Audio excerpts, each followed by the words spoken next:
Bora lá então, pessoal.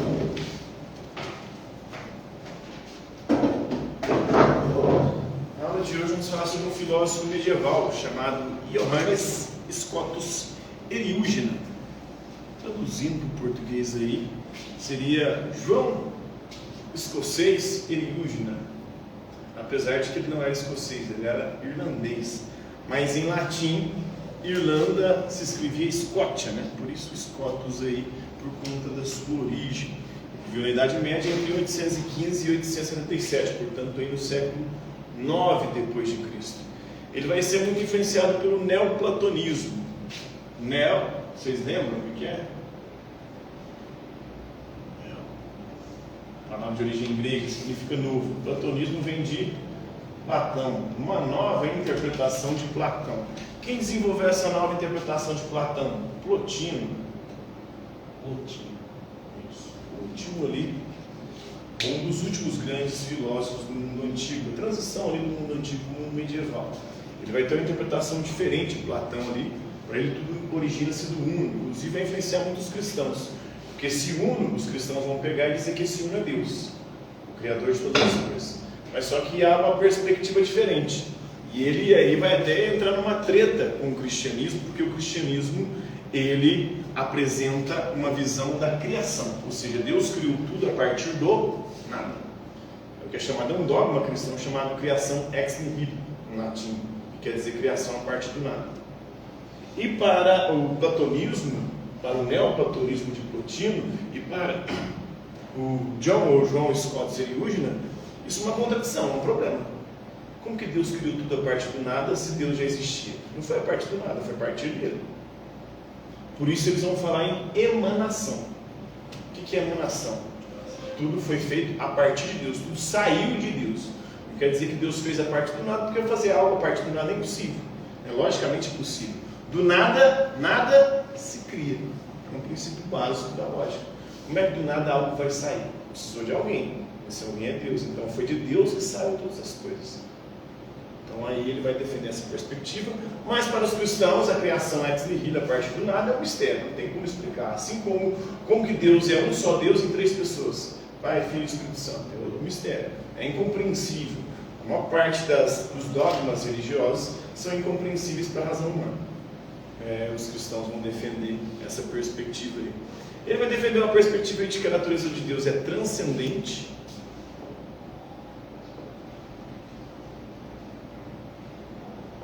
apesar de que Deus encontra-se ou pode ser encontrado e compreendido na sua criação. Isso quer dizer que Deus está no além, e ele é incompreensível para a razão humana. Então, por mais que a gente possa vislumbrar vestígios de Deus na criação, nós jamais conseguiremos compreender como Deus é, a sua essência, a sua natureza. Então é impossível conhecer a natureza de Deus, a essência de Deus, para a razão humana, porque a razão humana ela é limitada. E por que ela é limitada? Por conta da condição humana. A condição humana é de um ser pecador. Nós cometemos o pecado original e a nossa razão foi corrompida. Agora a gente não pode mais compreender Deus tal como Ele é. Ali no jardim do Éden, antes do pecado, Adão e Eva contemplavam Deus face a face. Deus passeava no jardim entre eles.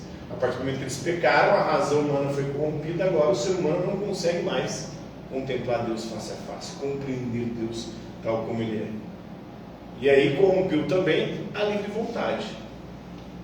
A nossa vontade no jardim do Éden, antes do pecado, era uma vontade que nos orientava para Deus. Hoje a nossa vontade ela foi corrompida, ela nos orienta para onde? Para o pecado, para o mal. A nossa vontade corrompida, ela nos leva à chamada concupiscência. O que é a concupiscência? É a atração que a gente sente, que a nossa liberdade sente, o nosso livre-arbítrio sente para o pecado, para o mal. Por conta essa teoria aí seria do Platão? Não. Isso aqui é do Johannes Scotus Eriugena, né? Ah, tá. O Plotino é só essa emanação aqui. O Plotino, tudo emana do mundo. E aí não é Deus aqui, porque ele nem era cristão, Plotino. Os cristãos defendiam a criação. Plotino defendia a emanação. O Johannes Scotus Eliúja vai defender também a emanação, porque a criação é algo contraditório. E ele quer tentar conciliar razão e fé. Então, aquilo que a gente acredita, aquilo que a gente tem fé, não pode contradizer a nossa razão. Aí ele vai defender a emanação. Ele vai defender uma teologia da criação, mas que é a emanação, né? Tudo começa com Deus, de Deus saem todas as coisas. Mas antes de sair as coisas de Deus, Deus precisou pensá-las. Então, vem as ideias. Primeiro é Deus, Deus é a causa primeira, a origem de tudo. Depois Deus pensa o que ele vai criar. Depois de pensar, as coisas saem dele, o mundo sensível, a criação física. Então, de Deus saiu para o mundo, o universo, as pessoas e todos os seres. E um dia, tudo aquilo que foi criado há de retornar para Deus. Então, saiu de Deus e para Deus vai retornar. Então, essa é a teologia da criação do Johannes Scotus Eliúja. Tudo começa com Deus, que é a causa primeiro, o princípio de tudo que existe. Dele, primeiro, antes de fazer as coisas, ele pensa o que ele vai fazer. E aquilo que ele faz a partir de si mesmo, sai dele, né? Que é o mundo sensível à criação, às criaturas. O mundo físico, esse mundo que nós vivemos, né? E depois, um dia, no fim dos tempos, tudo que foi criado ou emanado de Deus, para ele irá retornar, tornando o mundo com Deus. Então, essa é a condição humana, uma condição de ser pecaminoso. Nossa razão e nossa liberdade foram corrompidas, a nossa vontade, e por isso nós temos uma tendência para o mal, e a nossa razão não pode compreender todas as coisas. Ele vai ter uma visão de interpretação das Escrituras bem diferente aí, pelo menos do que muitas vezes é em voga, né? Principalmente hoje. Tem uma galera aí que interpreta a Bíblia ao pé da letra, chamado fundamentalismo religioso. Ele tinha uma interpretação mais alegórica, ou seja, nós não devemos interpretar a Bíblia ao pé da letra, nós temos que captar a mensagem espiritual através do texto. Não acreditar que tudo que está ali tem que ser do jeito que está escrito ali, mas captar a mensagem espiritual que o texto transmite. Isso. Não levar as coisas ao pé da letra. Então essa era a interpretação que ele tinha das Escrituras. As Escrituras não devem ser interpretadas ao pé da letra, mas nós devemos tentar captar a mensagem espiritual que o texto transmite. Então ele tem muita influência na Idade Média, vai influenciar outro grande filósofo medieval, que é o Tomás de Aquino, outro chamado Mestre Eckhart também. Então o nome latino dele com frequência traduzido por João, Johannes vira João, né? O escocês, por isso Scotus, mas o teólogo e filósofo, ele era irlandês, né? Mas no latim medieval, a Irlanda se escrevia Scott, né? Ele argumenta que não havia conflito entre o conhecimento derivado da razão e o conhecimento a partir da revelação divina, ou seja, razão e fé não são contraditórias, pelo contrário. A razão pode muito bem compreender os conteúdos, os dogmas, as verdades de fé, aquilo que Deus revelou para nós através das Escrituras, desde que a gente não leva o pé da letra elas, né? Ele começou até a demonstrar que toda a doutrina cristã tinha, de fato, uma base racional. E aí ele entrou em atrito com a igreja, porque a igreja faz uma distinção entre razão e fé. A razão é importante, mas para a igreja a razão é limitada, e a fé, ela vem em complemento à razão. Para a igreja católica, por exemplo, são como se fossem duas asas. A razão é uma asa, a fé é outra, que permite ao ser humano voar. Só com a fé não dá para voar. É a razão. Mas só a razão também não dá para voar. A fé vem em complemento à razão. Aquilo que a razão não consegue explicar, a fé nos ajuda a compreender. Então ele tinha uma visão divergente, inclusive, por isso que ele foi, né, tratou aí com a igreja e não foi canonizado, né, não virou santo.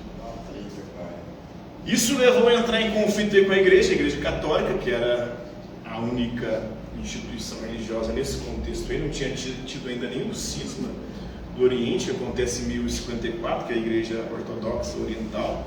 Depois, em 1517, que vai acontecer a reforma protestante. Então, foi bem antes de tudo isso aí.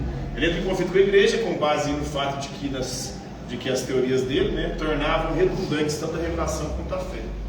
Então, aparentemente, o que ele defendia mostrava que a fé ou a revelação seriam desnecessárias, já que a razão conseguia explicar tudo, né?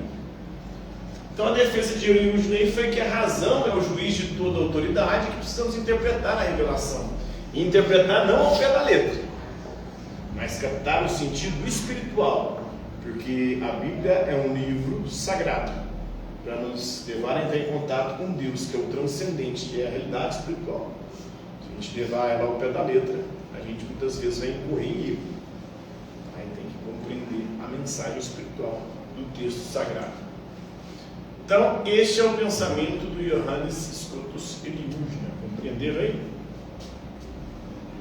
Alguma dúvida? Está de boa? Essa aí foi mais. Oi? Tá boa essa aí. Esse aqui vai mais em relação à fé cristã, né? Algo que a gente já lida, a gente conhece um pouco, né? Desde que Às vezes você levou nessa aí que Deus criou, né? Tudo do nada, né? Isso é um problema. Às vezes assim, Lógico. eu mesmo faço uma reflexão assim, Deus foi criado como? Como que ele surgiu, né? Assim, se você for, você não consegue chegar ao... Fizeram essa pergunta para Santo Agostinho, que é um teólogo, influenciado por Plotino também. Falou, o que Deus fazia antes de criar o mundo? Aí ele fala, não podemos falar em antes da criação, porque quando Deus cria o mundo, ele cria o tempo e o espaço. Então não existia antes e depois. Por isso que não tem nada antes de Deus. Deus cria o tempo e é aí que começa a ter antes, agora e depois. Né? Então essa é uma pergunta que não resolve nenhum problema, porque Deus é eterno, então ele não tem princípio nem fim. Então ele não tem nem algo anterior a ele, nem vai ter algo posterior a ele. É uma explicação. Beleza. Mas aí você pega o Stephen Hawking, cientista moderno. Perguntaram para ele o que existia antes do Big Bang. Sabe o que ele respondeu? Não podemos falar em antes do Big Bang, porque o Big Bang, com ele, a grande explosão, começa o tempo. Antes não tinha tempo. É a mesma resposta do Agostinho. Uma espécie de plágio. Não podemos falar em antes de Deus, porque Deus é eterno e o princípio, né, de tudo. Com ele surge o tempo. A mesma coisa não podemos falar em antes do Big Bang, porque se falar antes do Big Bang, isso é uma contradição. Como é que você vai falar que algo é antes do princípio? Para ele vai ser o princípio. Só sei que é um mistério. É um mistério que um ninguém mistério, consegue exatamente. chegar a essa Tem conclusão. uma outra pergunta também que é difícil de responder. Eu acho que, e se ninguém acredita na reencarnação, né? E se Deus fez todo mundo, tipo assim, ele morreu, nasceu, né? Ele morreu, nasceu. Reencarnação, você fala.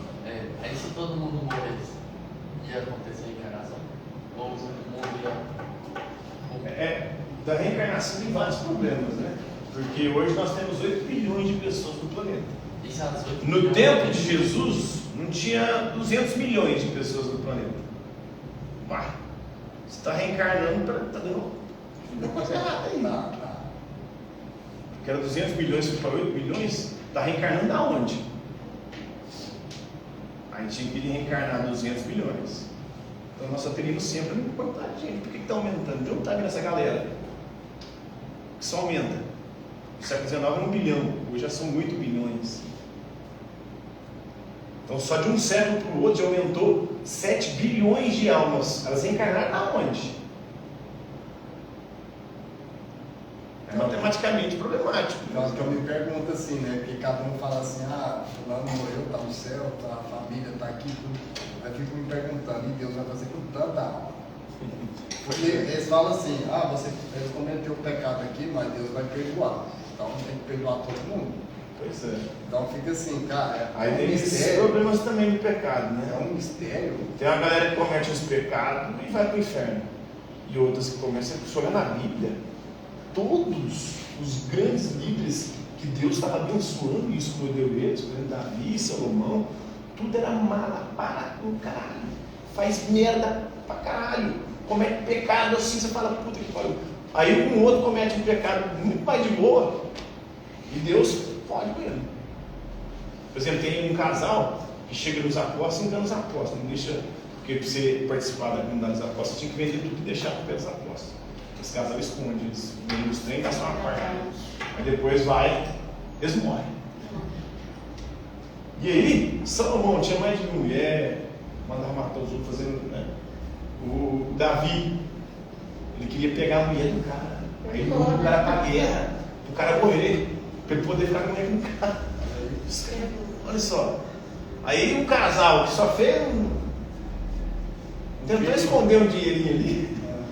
Os outros que mandou os outros morrer, né? Fez uma sacanagem gigantesca. Mas é como eu acabei de falar. Eu acredito ainda em um grande mistério. É coisas que você não consegue. As religiões tentam enquadrar Deus nas suas caixinhas ali, mas Deus não se enquadra em caixinhas. Se há um Deus, ele não é como essa galera está querendo formatá-lo, entendeu? Isso. Ele é muito mais do que qualquer coisa que a gente possa compreender. Eu penso assim. As religiões tentam enquadrar ele. Eu até falo, eu já fui muito na igreja, mas hoje eu não sou de ir na igreja. Porque eu sou mais. Eu não sou espírito também, mas eu sou mais espiritual. Eu diria isso, sabe? Então, assim, eu já relatei cada coisa assim, espiritual que eu falo assim, gente, tem mistério, só que não tem como você decifrar aquilo ali. Mas tem algo ali no ar, não sei se é a fé, né? Mas se for pensar, várias coisas normais. Os teólogos envidaram, por exemplo, o problema do mal. Como é que Deus, sendo bom, permitiu que o mal existisse? Espera aí. Deus é criador. O que é criador? É fazer algo a partir do nada. Então, só Deus tem o poder de fazer as coisas a partir do nada. Então foi Deus que fez o mal. Não foi o demônio. Porque o demônio não tem o poder de criar, fazer algo a partir do nada. Ele não criou o mal. O demônio escolheu o mal já existia antes do demônio, e quem fez o mal foi Deus. Percebe? Problema lógico aí. Então Deus é o autor do mal também. Então Deus não é tão bom. E aí é um mistério do mal também.